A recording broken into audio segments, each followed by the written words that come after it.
All right, well, we've seen the context for the book of Habakkuk, and we see that the people of Judah, to which Habakkuk was writing, were in a very bad spiritual place. They were spiritually complacent.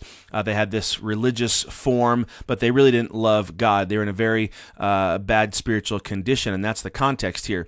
And now we're going to start to see, as Habakkuk sits back as the prophet and he's looking at this, we're going to see his first response to this. And his first response is that he questions God.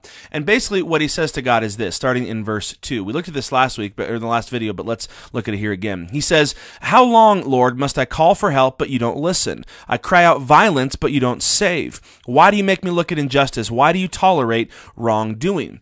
So basically, Habakkuk begins, and he calls out to God, and he questions, and he says, "God, what are you doing here? I see the spiritual condition of my people, and it's not good." And he goes and he begins to question God. Notice his questions. He says, "How long, Lord? I call out for help, and you don't listen. I cry violence, but you don't save." He says, "God, it seems like you should do something about this. How long are you going to wait? I don't understand your timing." And also he says, "God, I don't even understand why you're doing this. Why? Why do you make me look at this injustice? Why are you tolerating this sin in your own people?" And so what's interesting about Habakkuk is how he questions God very honestly and very boldly. Now maybe you read those verses and you think, wow, that's kind of dangerous ground Habakkuk is watching out there. Should he really be questioning God? But the truth is, Habakkuk is one of many people in the Bible, godly people in the Bible, who question God and who question Him honestly and boldly. We see this in many places where people cry out to God in genuine frustration and sometimes anger, and they say, "God, what are you doing? I don't get this. I'm frustrated. I'm confused." And to me, this is encouraging to know that God doesn't immediately, smite Habakkuk here and wipe him off the face of the planet and say, "How dare you question me?" God's going to actually answer his question in a minute, and they go back and forth throughout this book. And that demonstrates to us, I think, that God really does want us to have a genuine relationship with Him. God wants us to really know Him and to interact with Him and to come to Him with our confusion and with our questions and our concerns. That's okay. And so I think it's a great example to us that we can have this genuine relationship with God where we call out to Him. And so the good news is, when you're confused, when you're frustrated, when you're angry with God, He already knows that. And so you might as well be honest with Him. But notice this. I want you to notice one other thing about the way Habakkuk questions God. He still does so humbly. Notice in that verse, he says, "How long, O Lord?" He still refers to Him as Lord. This is the most respectful way he could refer to God. So he still is recognizing that God is God and He is not, and I still want to humbly acknowledge that. And I think it's very important for us too. We can question God, we can be confused, but we always need to do so from a position, from an attitude of humility, where we want to be real with God, but we always want to remember that God is God and we are not. And so that's how Habakkuk begins. He's looking at the situation and he says, "God, I don't get this. What in the world are you doing?"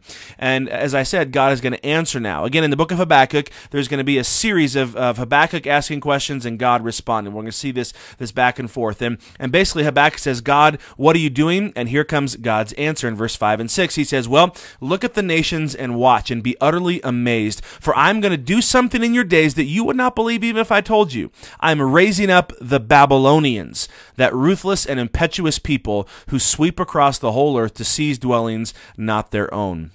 So God's response is, okay, you want to know what I'm going to do about this? I'm raising up the Babylonians to come in to deal with my own people, the Judeans. God says, okay, here come the Babylonians. Now, a little bit about the Babylonians, so you know who God is talking about. The Babylonians are an ancient people group. They go all the way back to the book of Genesis chapter 10, where first introduced them. They were one of the people that were scattered after the Tower of Babel. And they'd been around for centuries now, off and on, being in these relationships with other nations like the Assyrians. Ultimately, they conquered the Assyrians. But the main thing you need to know about the Babylonians is they were bad news. They were a violent, wicked, evil people. They were far more sinful than the people of Judah. We saw that horrible description about all the wickedness and injustice that was going on in Judah. But the Judeans had nothing on the Babylonians when it came to sin.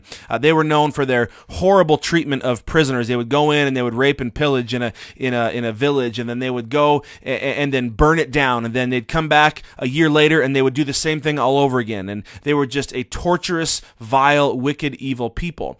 And God says to Habakkuk, okay, you want to know what I'm going to do about the sin I see in my own people? I'm raising up the Babylonians to deal with it.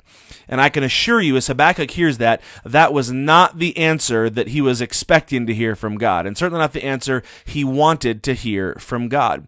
And you know, that's often the case. Sometimes we cry out to God, and God responds to us, and God reveals truth to us in His Word, and we say, wait a minute, this isn't how I would like this to turn out. This isn't what I was hoping for. And then we have to really weigh carefully how we're going to respond to that, and we're going to see how Habakkuk does that in the next verses. But take for a minute now and think about some of these questions. Can you think of a time in your own life when you've questioned God, a time when you were upset or confused or angry and you called out to God and you questioned God?